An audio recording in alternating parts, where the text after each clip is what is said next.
राधे राधे, हरे कृष्ण। आप सभी का दिन शुभ हो। आज दिनांक है 6 जून और दिन है शनिवार।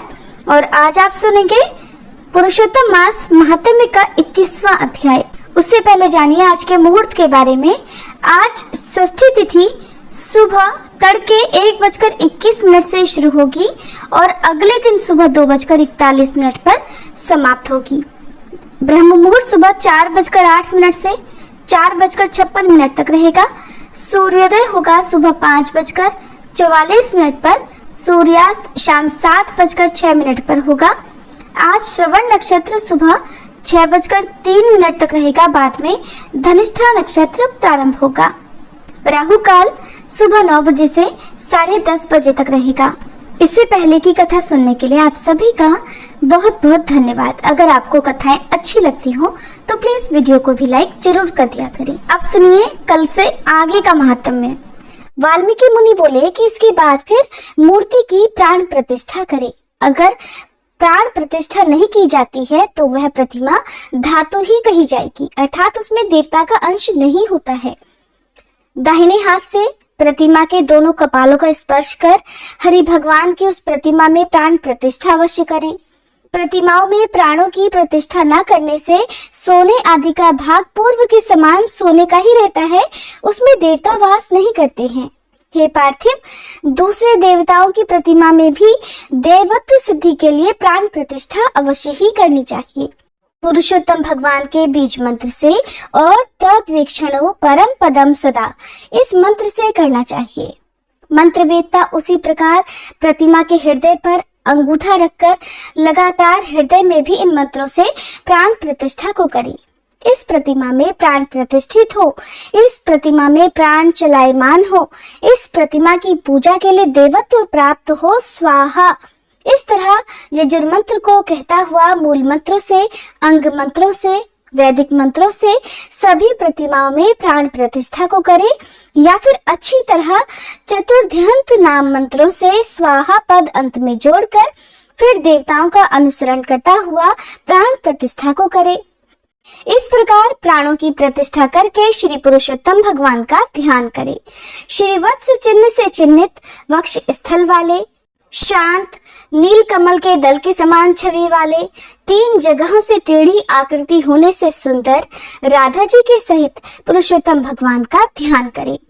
देश काल को कहकर अर्थात संकल्प करके नियम में स्थित होकर, मौन होकर, पवित्र होकर षोडशोपचार विधि से पुरुषोत्तम भगवान का पूजन करें। हे देव, हे देवेश, हे श्री कृष्ण, हे पुरुषोत्तम, राधा जी के साथ आप यहाँ मुझसे दिए हुए पूजन को ग्रहण कीजिए। श्री राधिका सहित पुरुषोत्तम भगवान को नमस्कार है। ऐसा कहकर फिर आह्वान करें कि हे देव देवेश, हे पुरुषोत्तम, अनेक रत्नों से युक्त अर्थात जटित और कार्त स्वर अर्थात स्वर्ण से विभूषित इस आसन को ग्रहण करें। इस प्रकार कहकर फिर आसन को समर्पित करें। गंगा आदि तीर्थों से प्रार्थना पूर्वक लाया हुआ यह सुख स्पर्श वाला जल पाद्य के लिए ग्रहण करें। इस प्रकार कहकर पाद्य समर्पण करें। हे हरे, गोपिकाओं के आनंद के लिए महाराज नंद गोप के घर में प्रकट हुए, आप राधिकाओं के सहित मेरे दिए हुए इस अर्घ को ग्रहण करें। ऐसा कहकर अर्घ समर्पण करें। फिर हे ऋषिकेश अर्थात हे विषयेंद्री के मालिक, हे पुराण पुरुषोत्तम, अच्छी तरह से लाया गया और स्वर्ण के जल में स्थित गंगा जल से आप आचमन करें। ऐसा कहकर आचमन समर्पण करें। हे हरे, मेरे द्वारा लाए गए पंचामृत से राधिका जी के सहित जगत के धाता आपके पूजित होने पर अर्थात आपके पूजन से मेरी कार्य सिद्धि को प्राप्त हो। हे राधिका जी के आनंद दाता, दूध, दही, गऊ का घी, शहद और चीनी इन द्रव्यों को ग्रहण करें। ऐसा कहकर भगवान को पंचामृत से स्नान समर्पण करें। हे नाथ योगेश्वर, हे देव, गोवर्धन पर्वत को धारण करने वाले यज्ञों के स्वामी गोविंद भगवान को नमस्कार है। हे श्री कृष्ण, गंगा जल के समान नदी तीर्थ का मेरे से दिया हुआ ये जल है। नंद को आनंद देने वाले आप इसको प्रेम पूर्वक ग्रहण करें। ऐसा कहकर फिर स्नान समर्पण करें। हे देव, समस्त कार्यों की सिद्धि के लिए इन 2 पीतांबरों को भक्ति के साथ मैंने निवेदन किया है। हे सुरसत्तम, आप कृपया इसे ग्रहण करें। ऐसा कहकर भगवान को वस्त्र अर्पण करें और फिर आचमन दें। हे दामोदर, आपको नमस्कार है, इस भवसागर से मेरी रक्षा करें। हे पुरुषोत्तम, उत्तरी वस्त्र के साथ जनेऊ को आप ग्रहण करें। ऐसा कहकर प्रतिमा को जनेऊ समर्पण करें और फिर आचमन दें। हे सुरश्रेष्ठ, अत्यंत मनोहर सुगंधित दिव्य श्रीखंड चंदन विलेपन आपके लिए है, आप कृपया इसको ग्रहण करें। ऐसा कहकर चंदन समर्पण करें।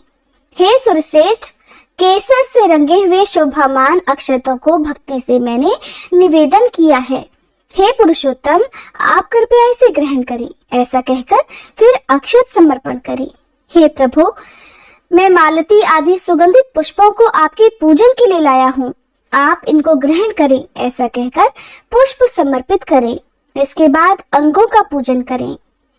नंद यशोदा जी के पुत्र, केशी दैत्य को मारने वाले, पृथ्वी के भार को उतारने वाले, अनंत विष्णु रूप धारण करने वाले, प्रद्युम्न, अनिरुद्ध, श्रीकंठ, सकलास्त्रधृक, वाचस्पति, केशव और सर्वात्मा, इन नामों से पैर, गुल्फ, जानू, जघन, कटी, मेरु, नाभि, हृदय, कंठ, बाहु और मुख, नेत्र, शिर और सर्वांग का पुष्पों को हाथ में लेकर चतुर्ध्यंत नामों को कहकर विश्व रूपी जगतपति भगवान का पूजन करें।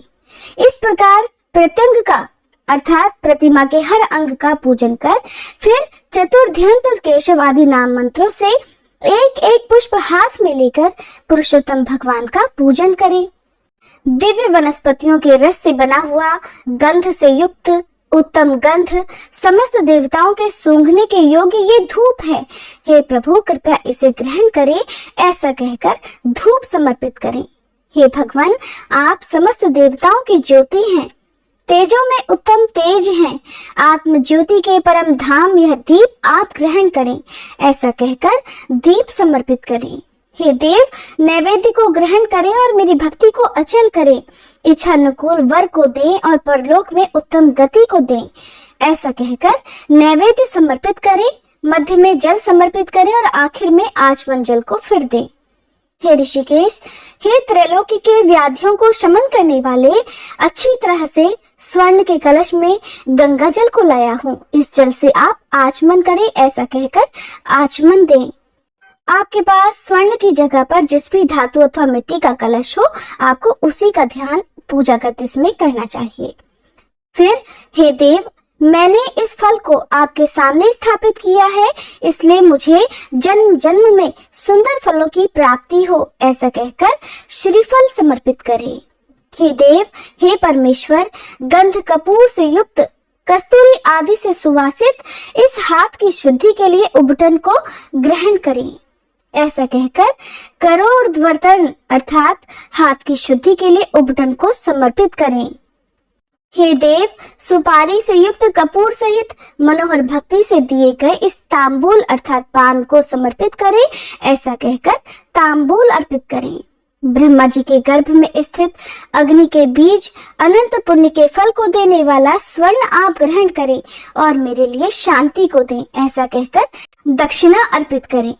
शरद काल में होने वाले कमल के समान श्याम 3 जगहों से टेढ़े होने से सुंदर आकृति वाले देवेश राधिका के सहित हरि भगवान की आरती करता हूँ। ऐसा कहकर निराजन समर्पण करें। हे जगन्नाथ, रक्षा करो, रक्षा करो। हे त्रैलोकी के नायक, रक्षा करो।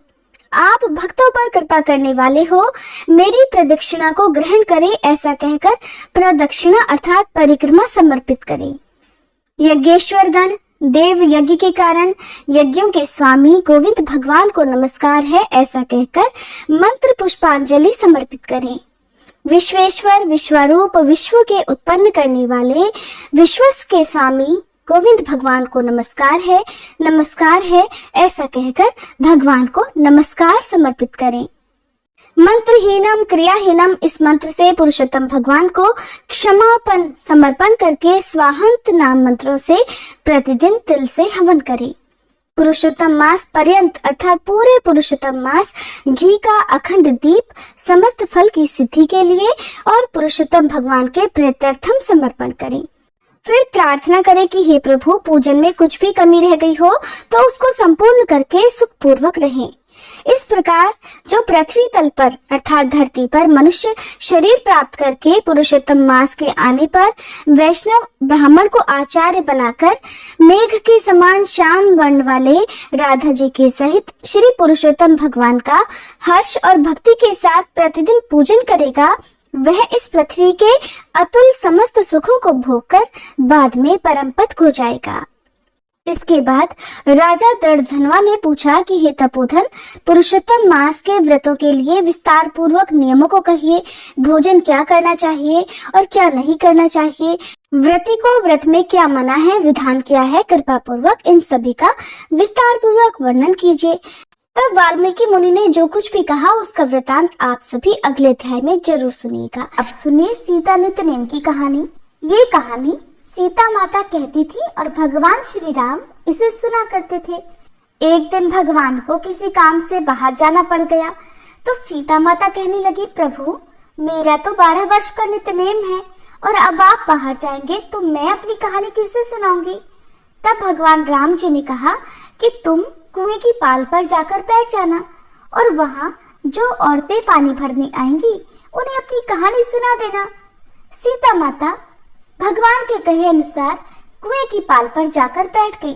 तभी एक स्त्री आई जिसने रेशम जरी की साड़ी पहन रखी थी और सोने का घड़ा ले रखा था। सीता माता ने उसे देखा तो कहने लगी कि बहन, मेरा 12 वर्ष का नित्यनेम सुन लो। तब वह स्त्री बोली, मैं तुम्हारा नित्यनेम सुनूंगी तो मुझे तो घर जाने में देर हो जाएगी, फिर मेरी सास मुझसे लड़ेगी। उसने कहानी नहीं सुनी और चली गई। घर जाते ही उसकी रेशम जरी की साड़ी फट गई, सोने का घड़ा मिट्टी के घड़े में बदल गया। ये सब देखकर सासू माँ ने पूछा, अरे बहू, ये किसका दोष अपने सिर पर लगा कर आई हो।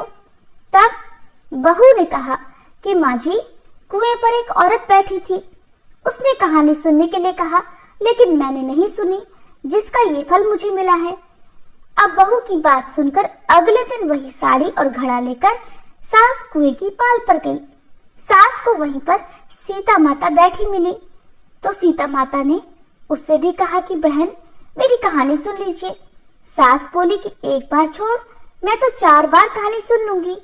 तब सीता माता ने कहना शुरू किया, राम आए लक्ष्मण आए, देश के पुजारी आए, नित नेम का नेम लाए, आओ राम बैठो राम, तपी रसोई जीमो राम, माखन मिश्री खाओ राम, दूध बताशा पियो राम, सूत के पल का मोठो राम, शाल दुशाला पोठो राम, शाल दुशाला ओढ़ो राम, जब बोलूं जब राम ही राम, राम सवारे सबके काम, खाली घर भंडार भरेंगे, सबका बेड़ा पार करेंगे, श्री राम जय राम। सास बोली कि बहन, कहानी तो बहुत अच्छी लगी। कहानी सुनकर सास घर चली गई और उसकी वह साड़ी फिर से रेशम जरी की बन गई और मिट्टी का घड़ा भी सोने के घड़े में बदल गया। ये सब देखकर बहू बोली, माँ जी, आपने ये सब कैसे किया।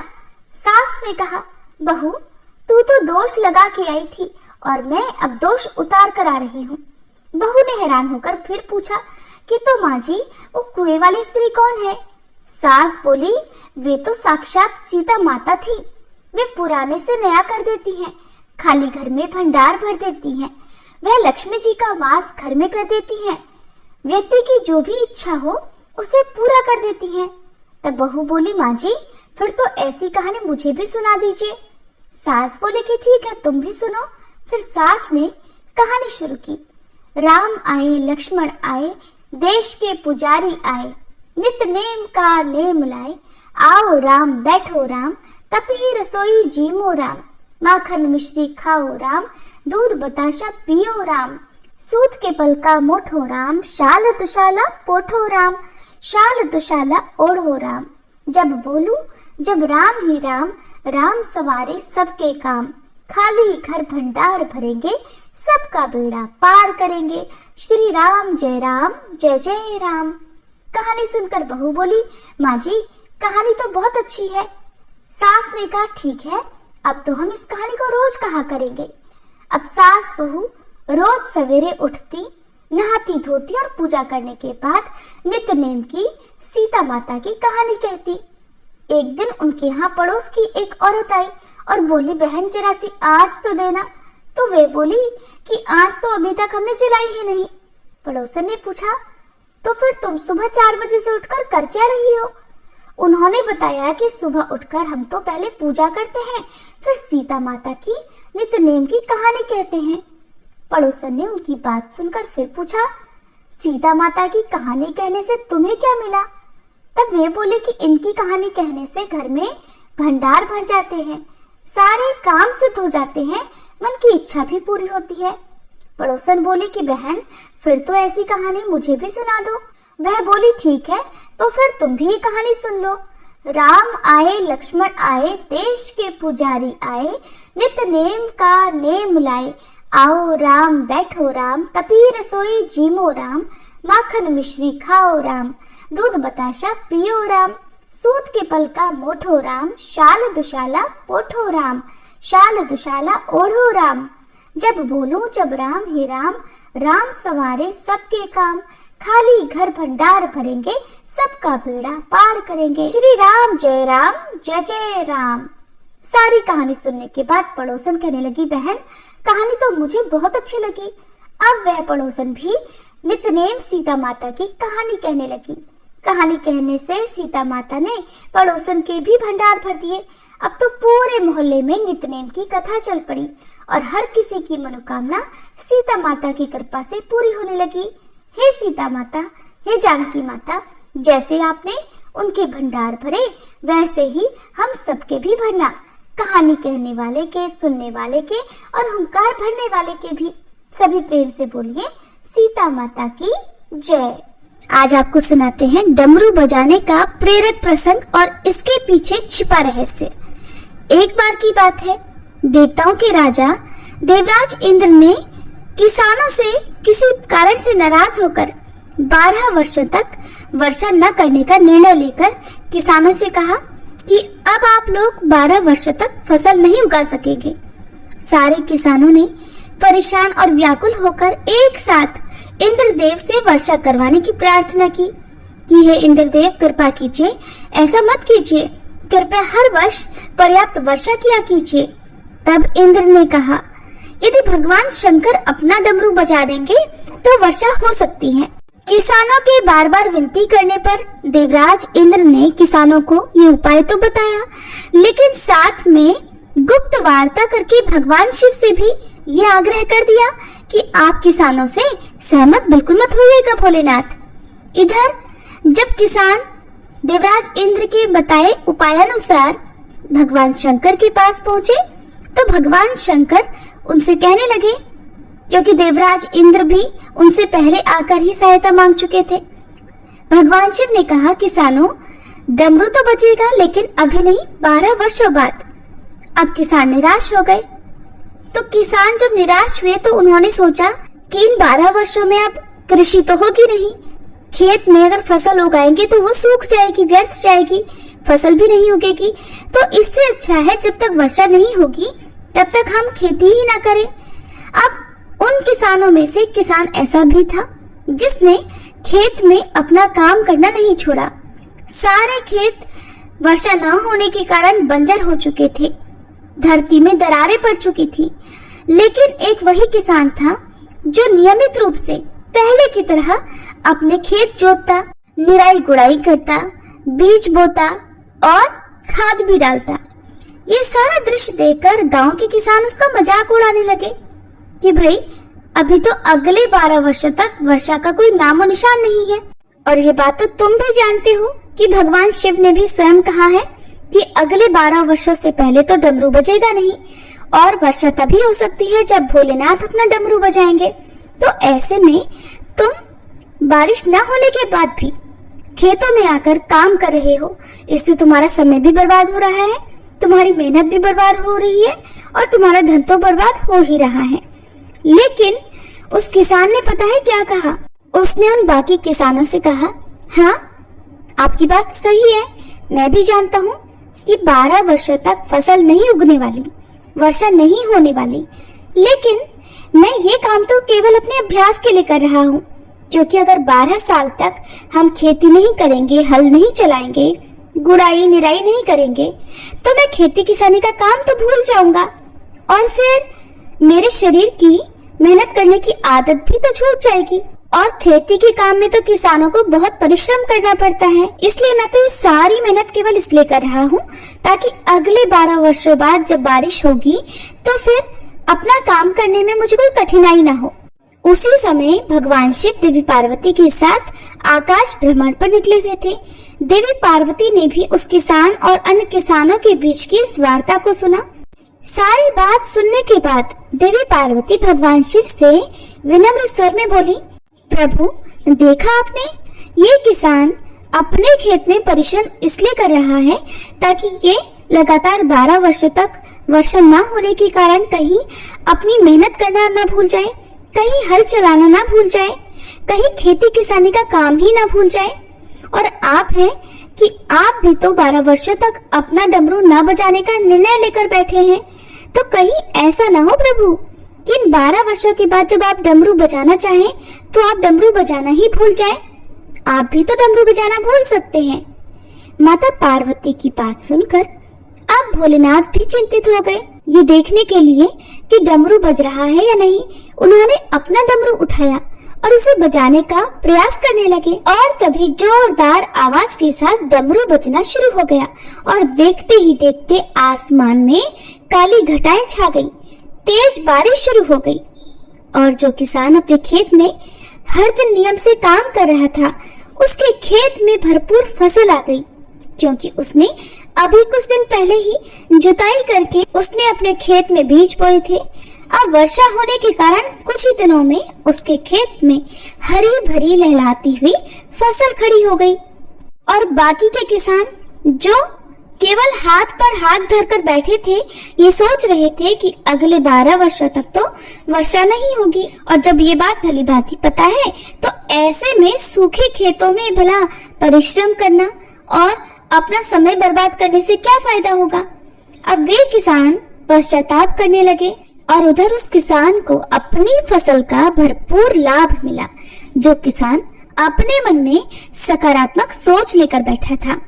तो ऐसा ही होता है, कभी कभी हम अपने जीवन में चल रही परेशानियों से बहुत परेशान हो जाते हैं या हम किसी काम के लिए मेहनत कर रहे होते हैं, तो जब हमारी उस मेहनत का फल हमें नहीं मिलता है, हम लगातार काम करते जाते हैं, लगातार प्रयास करते जाते हैं, फिर भी जब मेहनत का फल नहीं मिलता है तो फिर एक समय ऐसा भी आता है कि हम थक हार कर हार मानकर बैठ जाते हैं। लेकिन हो सकता है कि वही क्षण हमारे पूरे जीवन को बदलने वाला हो सकता है हमारी अब तक की गई मेहनत का फल हमें अब मिलने ही वाला हो। तो हमेशा सकारात्मक सोच बनाए रखें, भगवान पर विश्वास करें कि अगर आज बुरे दिन चल रहे हैं, अगर आज हमारी मेहनत का फल नहीं मिल रहा है, तो एक दिन तो ऐसा जरूर आएगा। सबको अपनी अपनी मेहनत का फल जरूर मिलता है। और जो लोग केवल उन किसानों की तरह हाथ धरकर बैठे रह जाते हैं, उनके जीवन में उन्हें कभी कुछ नहीं मिलता और वे हमेशा अपने दुखों का रोना रोते रहते हैं। एक बार की बात है, एक भिखारी एक सेठ जी के घर के बाहर खड़ा होकर भजन गा रहा था और उस भजन के बदले में उसे भूख लगी थी, तो वो भोजन की मांग भी कर रहा था।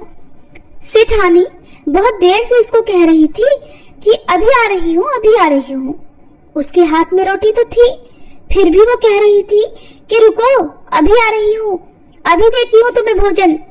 उधर भिखारी सेठ जी के दरवाजे पर खड़ा होकर भजन गा रहा था और रोटी मांग रहा था।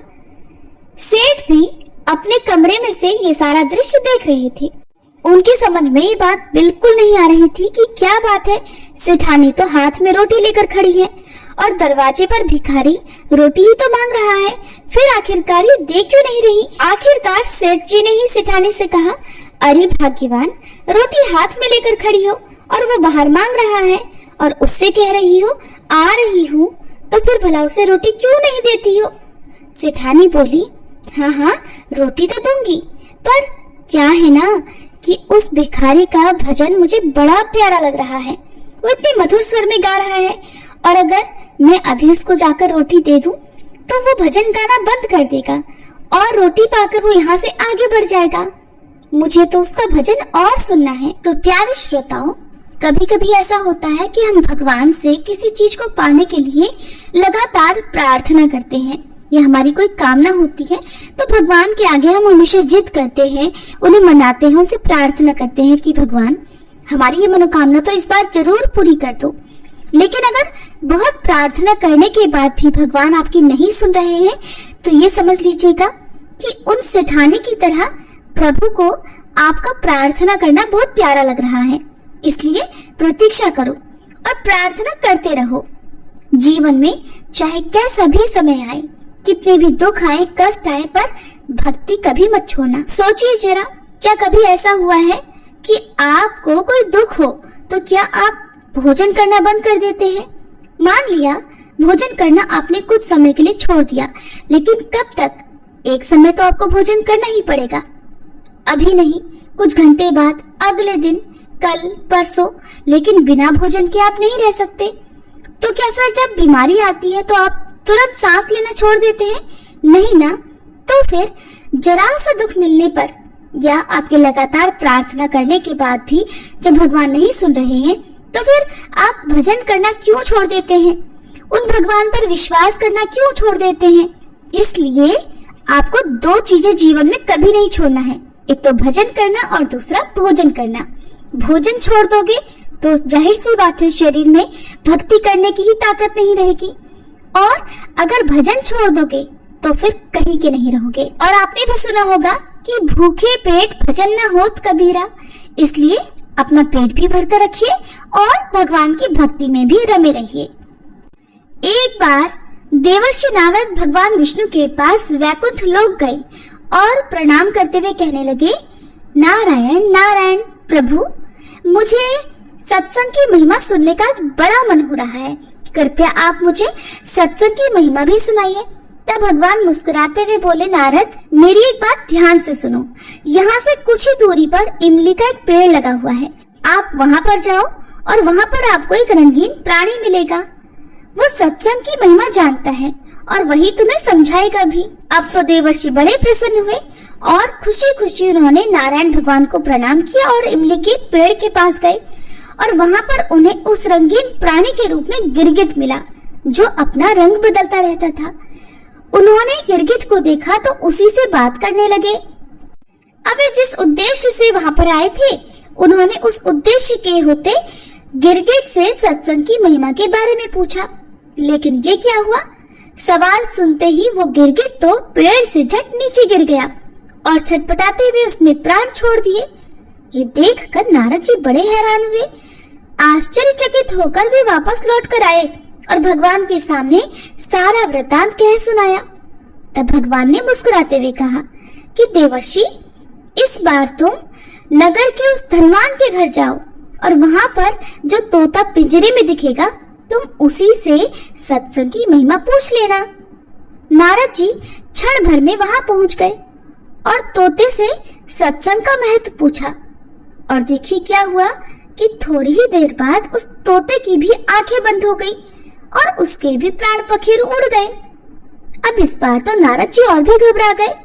सोचने लगे कि मैं जिस जिस प्राणी के पास जाता हूँ, सत्संग की महिमा पूछता हूँ, तो वो अपने प्राण ही त्याग देता है।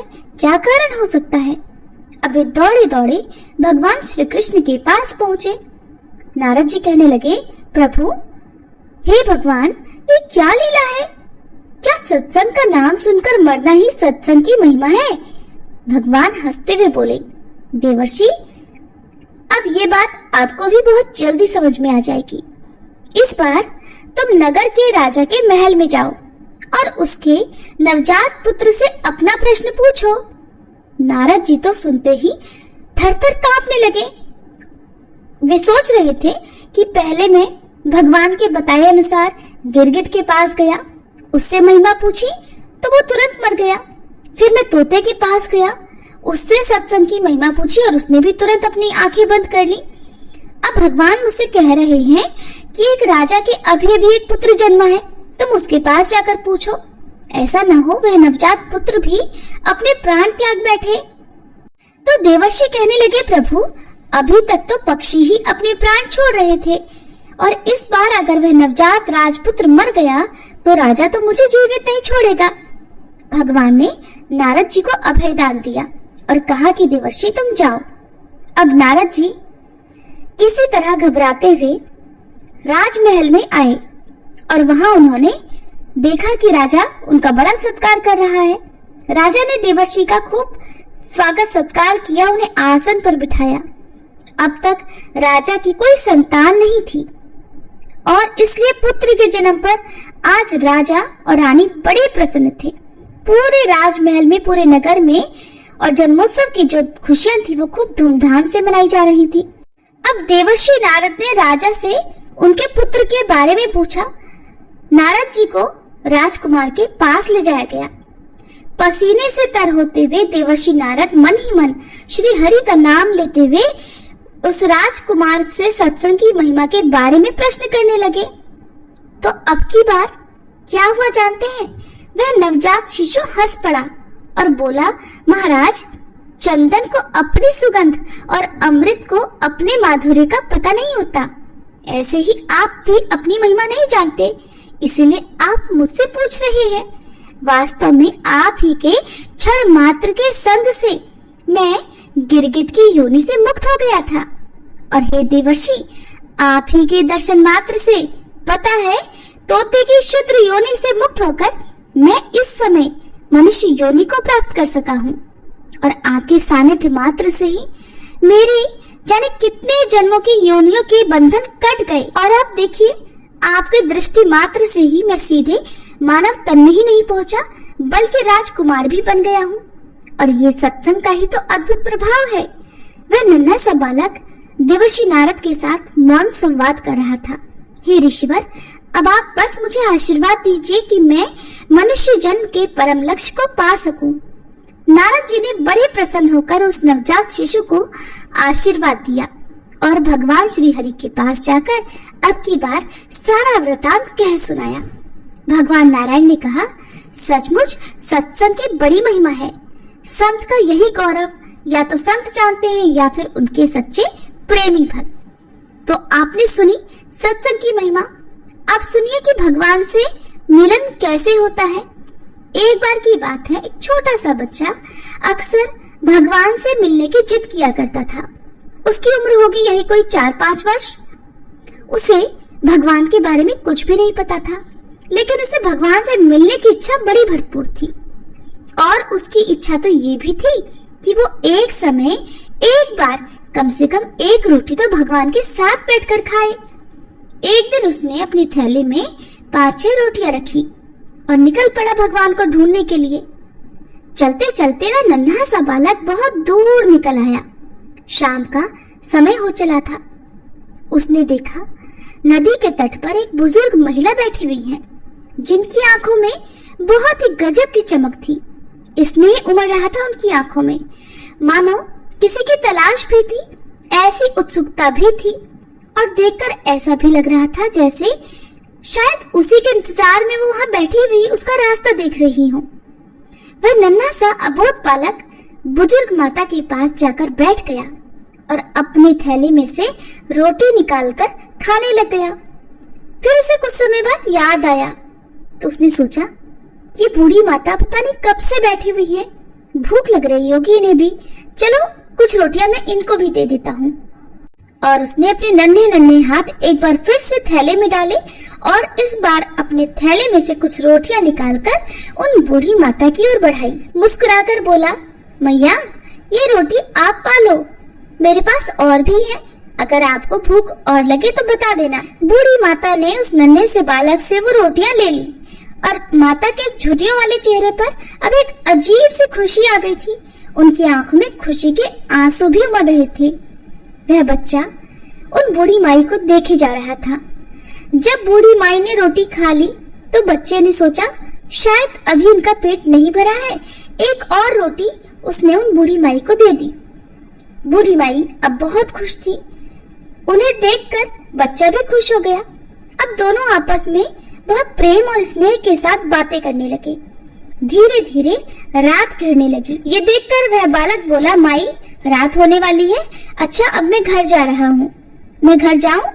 बूढ़ी माई ने कहा, ठीक है जाओ। अब वह नन्हा बालक आगे बढ़ने लगा। बार बार पीछे मुड़कर देखता तो देखता कि बुजुर्ग माई उसी की ओर देख रही है। इस तरह करते करते वह बच्चा अपने घर पहुंच गया। तो माँ ने अपने बेटे को आया देखकर उसे जोर से गले लगा लिया, क्योंकि उसका बालक सुबह से अपने घर से गायब था और वो उसे कई जगह ढूंढ कर भी आ गई थी। उस बालक की माँ ने देखा कि आज उसका बच्चा बड़ा खुश था। माँ ने आज से पहले अपने बच्चे को इतना खुश कभी नहीं देखा था। माँ ने पूछा, क्या बात है बेटा, आज तो तुम बड़े खुश हो। तो उस बच्चे ने बताया, माँ पता है आज क्या हुआ? आज मैंने भगवान के साथ बैठकर रोटी खाई थी और आपको पता है माँ, उन्होंने मेरे साथ मेरी रोटियां भी खाई। लेकिन पता है माँ, भगवान अब बहुत बूढ़े हो गए हैं, लेकिन आज मैं बहुत खुश हूँ कि मैंने आज भगवान को रोटी खिला ही दी। उधर वह बुजुर्ग माता जब अपने घर पहुंची तो गांव वालों ने देखा कि आज तो ये बुजुर्ग माई बड़ी खुश है।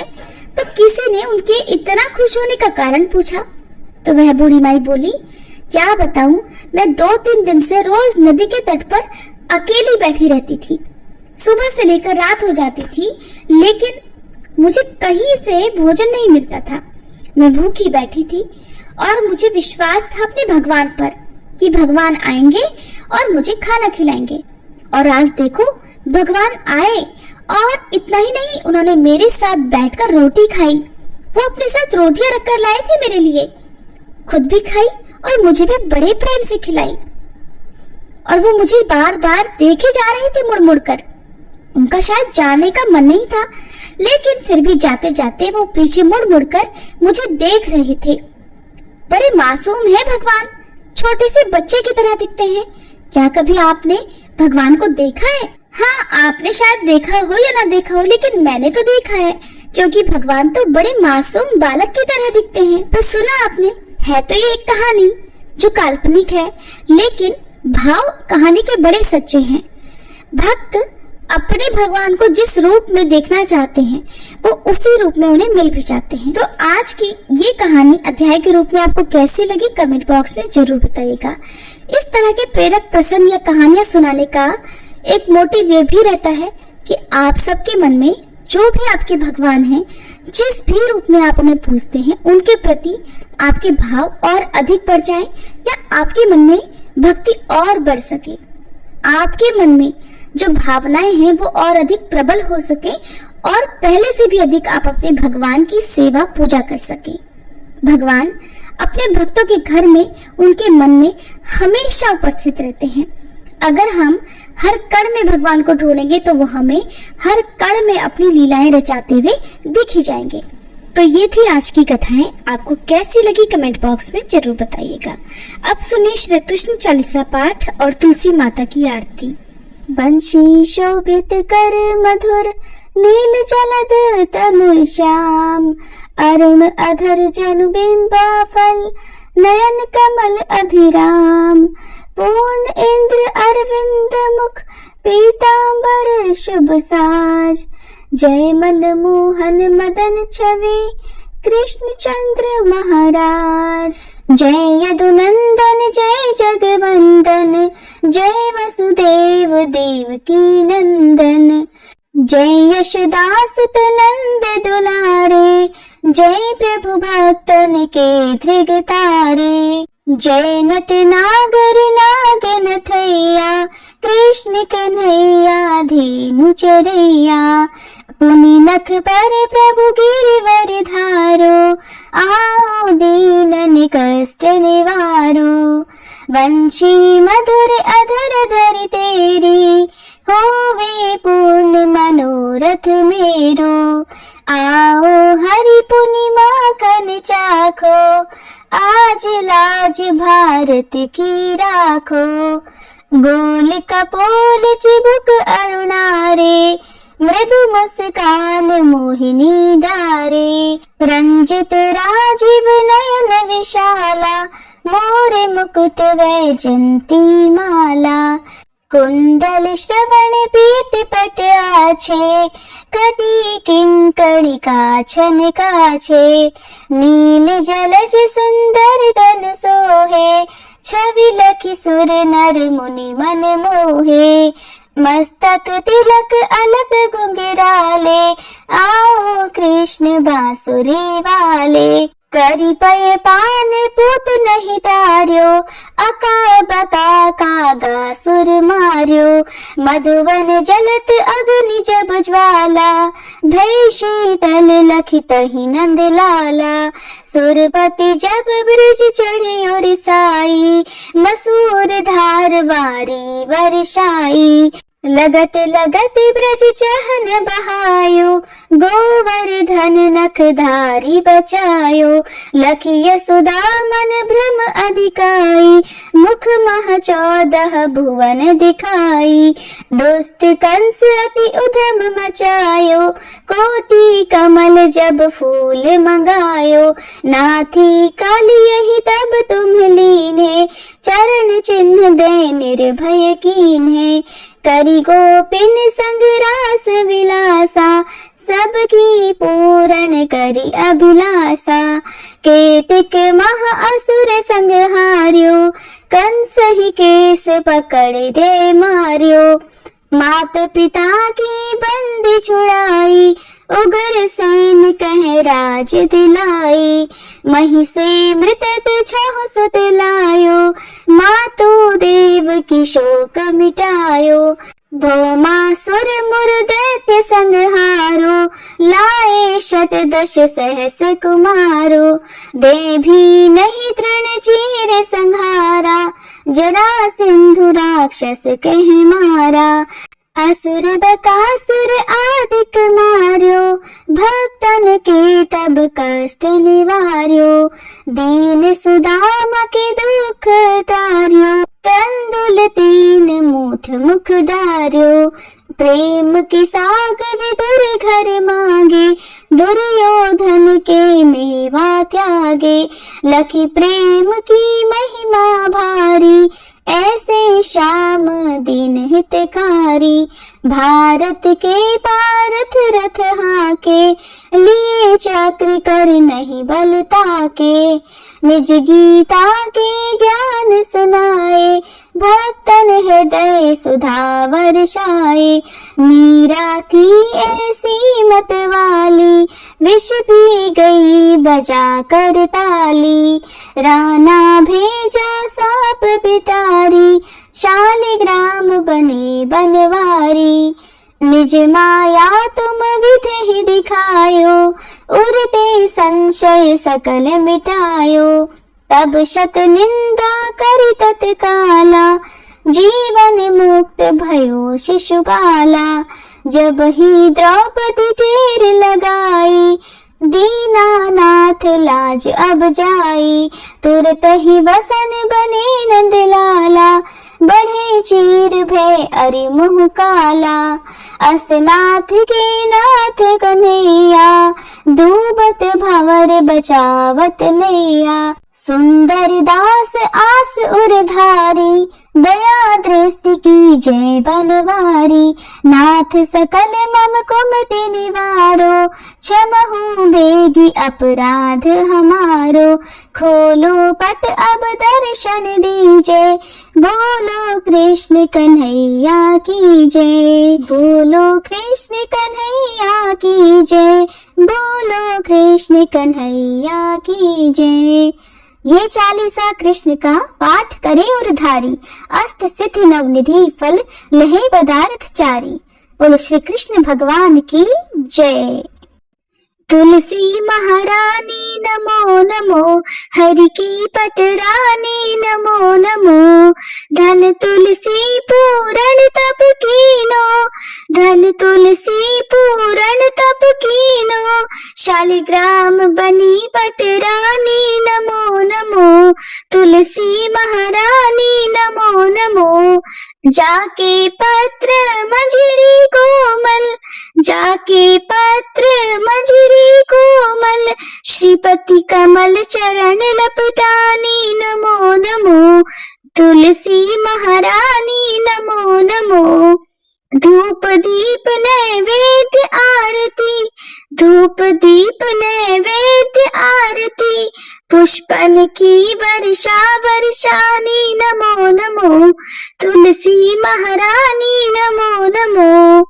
56 भोग 3600 व्यंजन, 56 भोग 3600 व्यंजन, बिन तुलसी हरि एक न मानी नमो नमो।